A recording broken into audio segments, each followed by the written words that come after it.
cher ami. Avez-vous des médecins gériatres à Paris? Et aujourd'hui, je veux marcher avec vous sur un chemin pour comprendre et résoudre en douceur l'une des choses silencieuses mais puissantes qui affectent la qualité de vie après 60 ans, les mixions nocturnes.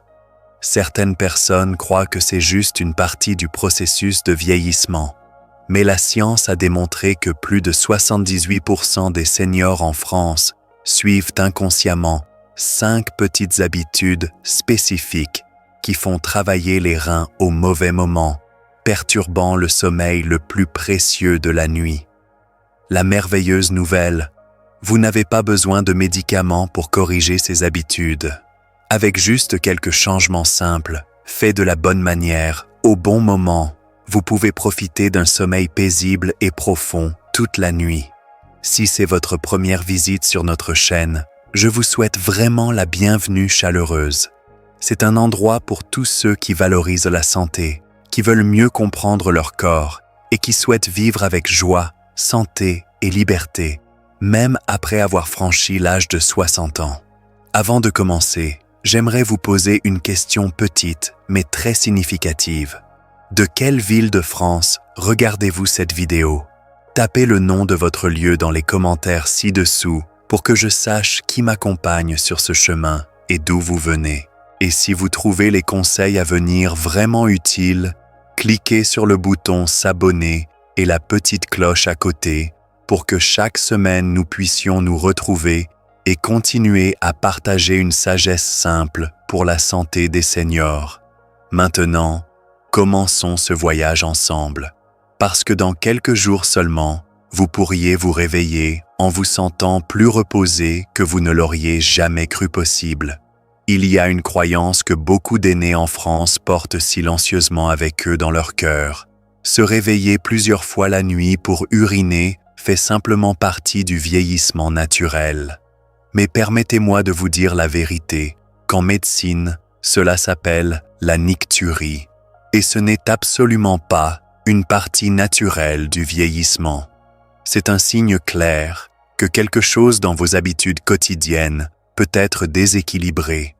Laissez-moi vous parler de Monsieur Jean-Claude Durand, 72 ans, qui vit à Bordeaux avec sa femme Marie-Claire. Pendant des années, il se réveillait 4 à 5 fois chaque nuit sans exception. Au début, il pensait sincèrement que c'était juste la vieillesse qui arrivait, mais progressivement, sa santé a commencé à décliner de manière inquiétante. Il se sentait complètement épuisé pendant la journée, sa mémoire s'affaiblissait, et une nuit, il a failli glisser dans la salle de bain en se précipitant aux toilettes. Sa femme Marie-Claire m'a confié plus tard: « Je voyais mon mari se transformer jour après jour. Il n'était plus le même homme énergique que j'avais épousé, réduit drastiquement la quantité de sommeil profond, surtout le sommeil REM, cette phase cruciale où votre cerveau renforce la mémoire et où votre corps se répare complètement. Sans cette phase essentielle, votre corps devient progressivement fatigué, votre système immunitaire s'affaiblit dangereusement, vous tombez malade plus souvent et votre humeur peut devenir instable et irritable. Ces nuits brisées sont les ennemis silencieux de la guérison et du rajeunissement naturel. Mais voici la nouvelle vraiment encourageante. Dans plus de 80% des cas, la nicturie n'est pas causée par une maladie grave ou incurable. Elle vient d'habitudes très spécifiques, comme l'heure précise à laquelle vous dînez, combien d'eau vous buvez le soir, ou même la température exacte de votre chambre. Et la partie vraiment belle, c'est que tout cela peut être ajusté naturellement, sans médicaments. Après de nombreuses années de travail avec des aînés de Lille à Nice, de Strasbourg à Toulouse, nous avons identifié 5 habitudes clés qui déclenchent la nicturie. Quand vous ajustez ces habitudes de la bonne manière, votre corps commence naturellement à restaurer l'équilibre et un sommeil paisible, ininterrompu, redevient possible. Monsieur Durand, après avoir appliqué ces 5 changements, dort maintenant paisiblement 6 à 7 heures d'affilée. Sa femme Marie-Claire rayonne de bonheur.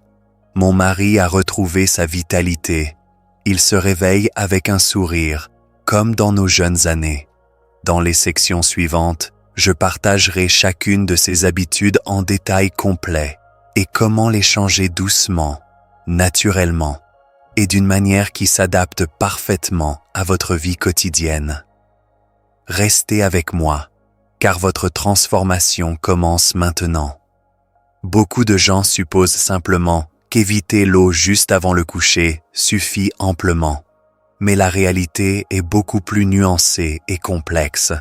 Dans de nombreux foyers français, le dîner est souvent suivi d'un bol de soupe chaude réconfortante, quelques tranches de melon juteux en dessert et peut-être une tasse chaude de tisane apaisante avant le coucher. Ces choix apparemment sains et traditionnels peuvent en fait être les coupables silencieux des réveils fréquents pour uriner. Laissez-moi vous raconter l'histoire touchante de Madame Camille Moreau, 72 ans, qui vit à Toulouse avec son fils et ses 2 petits-enfants. Pendant des années entières, elle se réveillait 4 à 5 fois chaque nuit sans exception. Elle a tout essayé avec détermination. Éviter l'eau après 21 heures, prendre des diurétiques prescrits par son médecin et même envisager sérieusement une chirurgie de la vessie. Rien, absolument rien, ne fonctionnait. Elle m'a dit un jour avec des larmes dans les yeux, « Docteur Sophie, je me sentais comme un gardien de nuit surveillant constamment ma propre vessie. Je n'avais plus de vie normale. » Son fils Thomas m'a confié, « Maman était devenue une ombre d'elle-même. Elle avait peur de sortir, de voyager, même de rendre visite à ses amis. Ses nuits sans sommeil contrôlaient toute sa vie. » Après une consultation détaillée et approfondie avec moi, Madame Camille a découvert quelque chose de vraiment surprenant. C'était sa tisane réconfortante à la camomille avant le coucher, qu'elle buvait religieusement depuis 15 ans, qui pressait sa vessie. Mais ce n'était pas seulement la tisane. Son dîner habituel incluait aussi une soupe aux légumes riche en bouillon, 2 tranches de pastèque comme dessert, et parfois un yaourt aux fruits. Tous ces aliments apparemment innocents contenaient des quantités importantes d'eau. Je l'ai guidée pour créer un temps limite de liquide, 3 heures complètes avant le coucher. À partir de ce moment, elle a limité tous les aliments riches en eau, lait chaud, fruits juteux, soupe et même les glaces. Voici exactement ce qu'elle a fait. À 18 heures, dernier verre d'eau de la journée. À 19 heures, dîner sans soupe, sans fruits riches en eau. À 20 heures, plus aucun liquide jusqu'au matin. En seulement 2 semaines d'application rigoureuse de ce changement, elle a commencé à se réveiller seulement 1 fois par nuit. Et certaines nuits miraculeuses, elle dormait jusqu'au matin, quelque chose qu'elle n'avait pas vécu depuis des années. Son petit-fils Lucas, 12 ans, a remarqué « Grand-mère sourit beaucoup plus maintenant. Elle joue avec nous le soir au lieu de s'inquiéter pour la nuit. » Contrôler l'apport de liquide avant le sommeil aide le corps à produire plus de vasopressine, une hormone naturelle qui réduit la production d'urine pendant la nuit. Le résultat n'est pas seulement un sommeil plus profond, mais se réveiller en se sentant plus léger, plus clair et plus rafraîchi. Pour ceux qui prennent des médicaments qui causent la soif ou vivent avec le diabète, il est sage de parler avec votre médecin, de déplacer l'apport de liquide plus tôt dans la journée. Et si vous vous inquiétez de la soif nocturne, gardez une petite bouteille à côté de votre lit. Utilisez-la seulement quand c'est vraiment nécessaire. 6 mois plus tard, Madame Camille rayonne de bonheur. Un petit changement, éviter cette tasse de tisane, a ramené tout mon repos nocturne. Maintenant, chaque matin, je me sens comme si j'avais regagné 10 ans de ma vie. Je peux à nouveau profiter de mes petits-enfants, voyager et vivre pleinement. Et peut-être ce petit changement pourrait être votre premier pas vers une vitalité renouvelée aussi. Mais attendez, il y a encore 4 autres habitudes tout aussi importante à découvrir. Permettez-moi de vous présenter Monsieur Henri Dubois, 68 ans, qui vit avec sa femme Sylvie dans une belle maison à Nantes près de la Loire. Pendant de nombreuses années, la nicturie l'a laissé complètement épuisé, passant ses journées à somnoler dans un fauteuil confortable à l'ombre du jardin fleuri. Il n'a jamais soupçonné même une seconde que la salade du soir préparée avec amour par sa femme, chargée de concombres frais, tomates juteuses et coriandre parfumé, ou cette tasse apaisante de thé vert après le dîner, rendait silencieusement ses nuits complètement agitées. Sa femme Sylvie m'a raconté « Henri était un homme si énergique avant.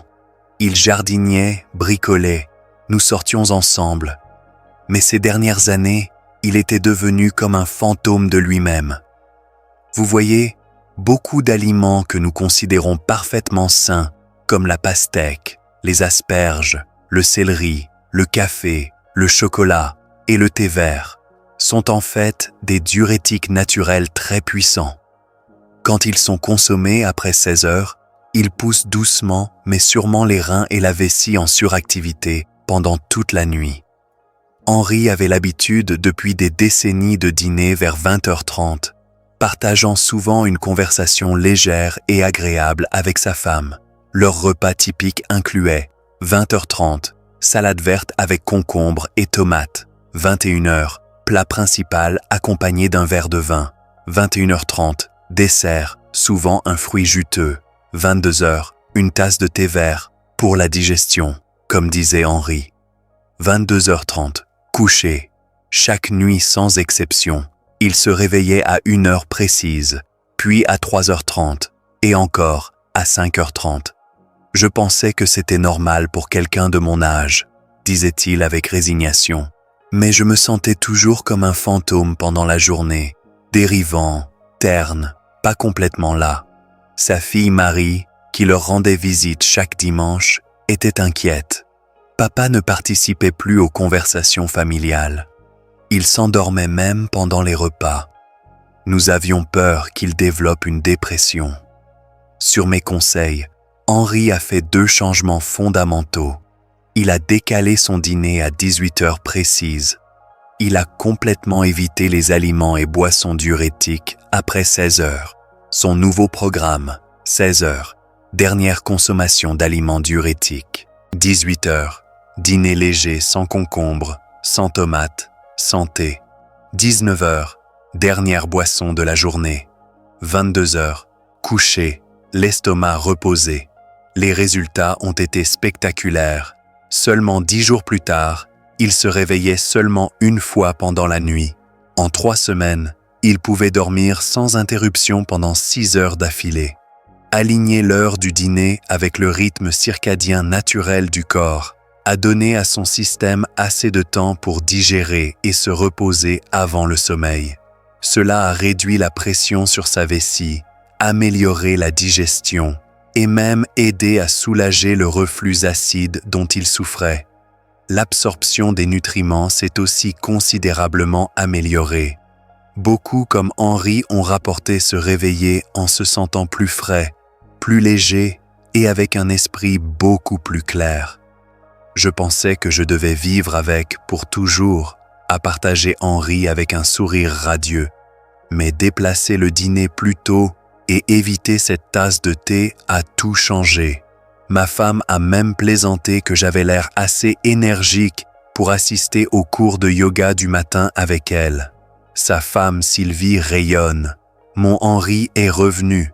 Il jardine à nouveau, il rit, il participe aux conversations. Ces changements ont sauvé notre qualité de vie.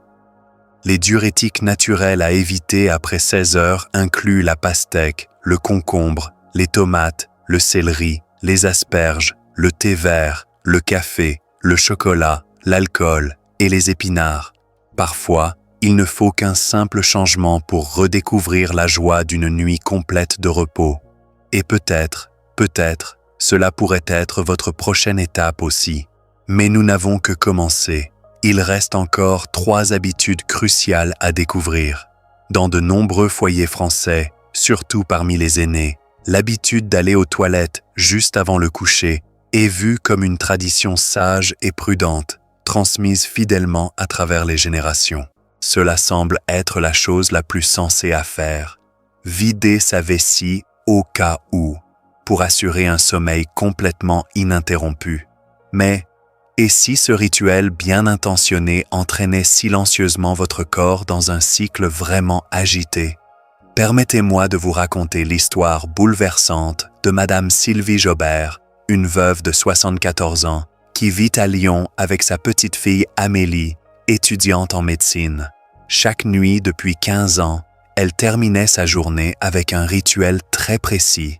21h30, un verre chaud de lait avec une cuillère de miel. 22h, quelques pages d'un livre de spiritualité qu'elle chérissait. 22h15, une visite, au cas où, aux toilettes.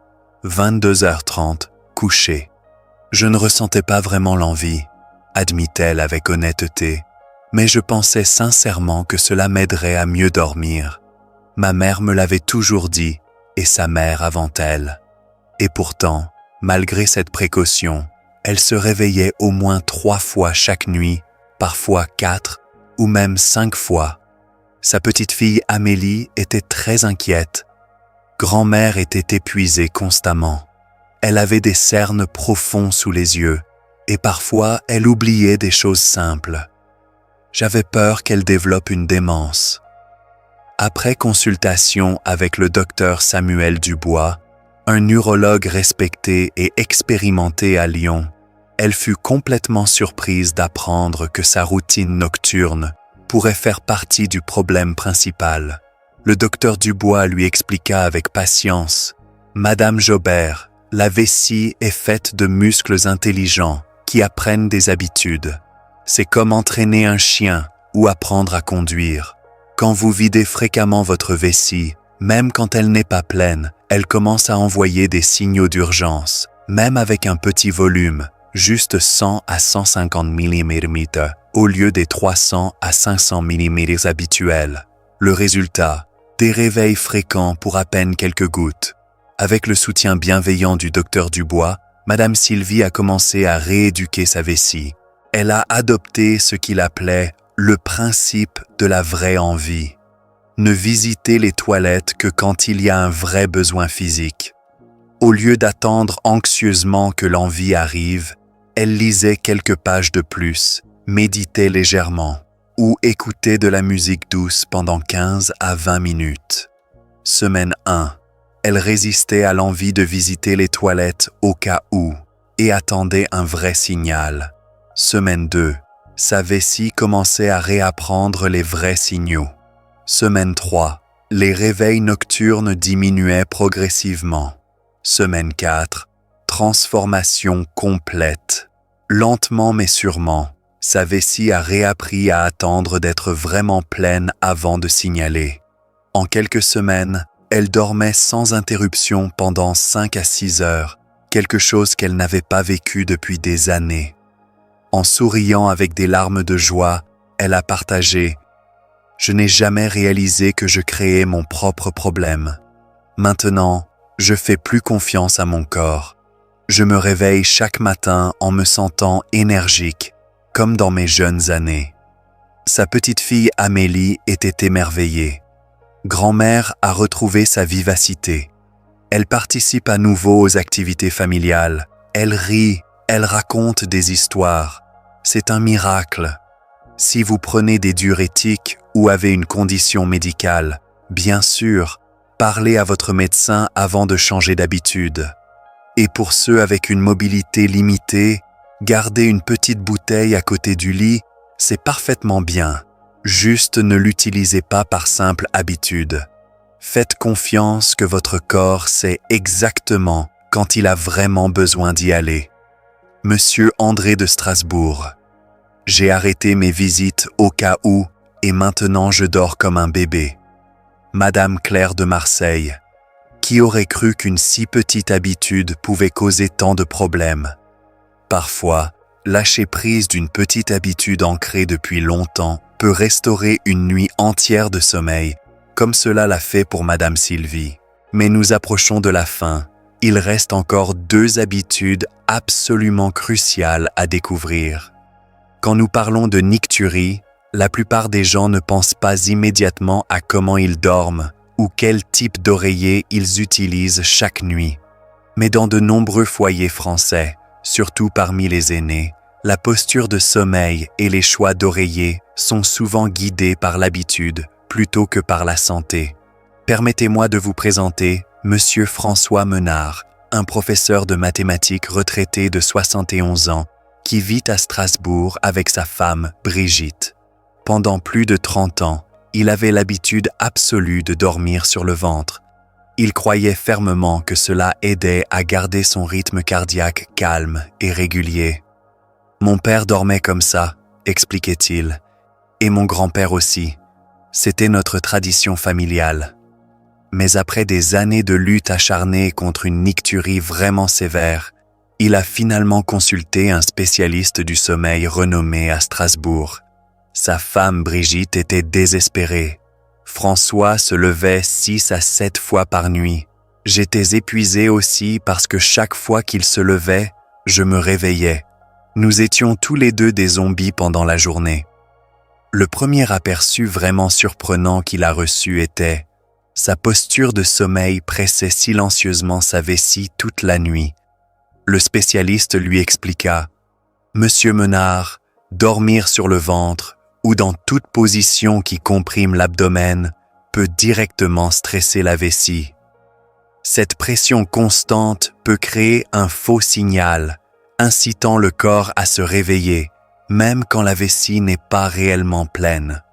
De plus, utiliser un oreiller trop haut ou trop plat peut perturber la circulation sanguine de manière significative. Pendant la journée, une mauvaise circulation peut causer l'accumulation de liquide dans les jambes, qui retourne dans la circulation la nuit, faisant travailler les reins beaucoup plus durs pendant que vous essayez de dormir. Monsieur Menard a courageusement changé sa posture de sommeil après 30 ans d'habitude. Il a commencé à s'allonger sur le côté gauche avec un oreiller spécialement placé entre les genoux et à utiliser un oreiller de taille appropriée sous sa tête pour garder son cou parfaitement aligné avec sa colonne vertébrale. Son nouveau setup de sommeil: position, côté gauche, oreiller principal, hauteur moyenne soutenant le cou, oreiller secondaire, entre les genoux, matelas, ferme mais confortable. En seulement 2 semaines, il a rapporté dormir pendant 5 à 6 heures continues sans se réveiller une seule fois. La science soutient complètement ce changement. Dormir sur le côté gauche avec un oreiller entre les jambes aide à aligner la colonne vertébrale, soulager la pression sur la vessie, soutenir la circulation sanguine, réduire les douleurs dorsales et favoriser un repos plus profond. Avec un sourire vraiment doux, Monsieur Menard a partagé: « Je n'aurais jamais imaginé que c'était juste la façon dont je m'allongeais. Maintenant, je me réveille non seulement sans l'envie de me précipiter aux toilettes, mais aussi avec moins de raideur dans le dos et une sensation plus légère globalement. J'aurais seulement souhaité le savoir il y a des décennies. » Sa femme Brigitte rayonne. « Nous dormons tous les deux paisiblement maintenant. François ronfle moins aussi. Notre lit est redevenu un havre de paix au lieu d'un champ de bataille. Madame Jeanne de Toulouse. Changer ma position de sommeil a été la clé. Je dors comme un ange maintenant. Monsieur Paul de Nice. Un simple oreiller entre les jambes a transformé mes nuits. Dans un pays comme la France, où les routines quotidiennes et les traditions sont profondément chéries par les seniors, même quelque chose d'aussi simple qu'ajuster la posture de sommeil peut être un changement puissant sans coût. Donnez à votre corps une chance de se reposer de la bonne manière. Peut-être cette nuit paisible que vous attendez n'est qu'à une bonne posture de distance. Il ne reste plus qu'une seule habitude à découvrir, et elle pourrait être la plus surprenante de toutes. Dans de nombreux foyers français, les aînés portent une grande attention au rituel du coucher. Une pincée d'huile d'eucalyptus, une boisson chaude aux herbes, ou un moment tranquille avec du lait au curcuma. Pourtant, l'un des facteurs les plus négligés pourrait être la chambre même. On met dans une chambre complètement fermée, sans ventilateur, portant d'épais pyjamas en flanelle, même pendant l'été méditerranéen torride. Elle croyait sincèrement que cette chaleur l'aidait à s'endormir plus facilement. Ma grand-mère me disait toujours, expliquait Claire, qu'il faut se tenir chaud la nuit pour éviter les rhumes et les douleurs. Mais chaque nuit sans exception, elle se réveillait 4 ou 5 fois, complètement trempée de sueur, agitée et fatiguée. Son voisin, M. Bertrand, s'inquiétait. J'entendais Claire se lever constamment la nuit. Elle avait l'air épuisée chaque matin quand elle sortait chercher son pain. Les experts de l'Institut de Vicenne de Montpellier ont expliqué plus tard que la température inappropriée de la chambre et les vêtements de nuit inadaptés perturbent l'équilibre thermique interne du corps. Voici ce qui se passe. Quand il fait trop chaud, la circulation sanguine augmente dramatiquement pour aider à refroidir le corps, faisant passer beaucoup plus de liquide à travers les reins. Ce mécanisme silencieux mène à plus de production d'urine la nuit et plus de voyages aux toilettes. Suivant leurs conseils experts, Madame Claire a fait des changements simples mais significatifs. Changement 1. Elle est passée à des vêtements de nuit en coton respirant et légers. Changement 2. Elle a utilisé un petit ventilateur pour la circulation d'air frais. Changement 3.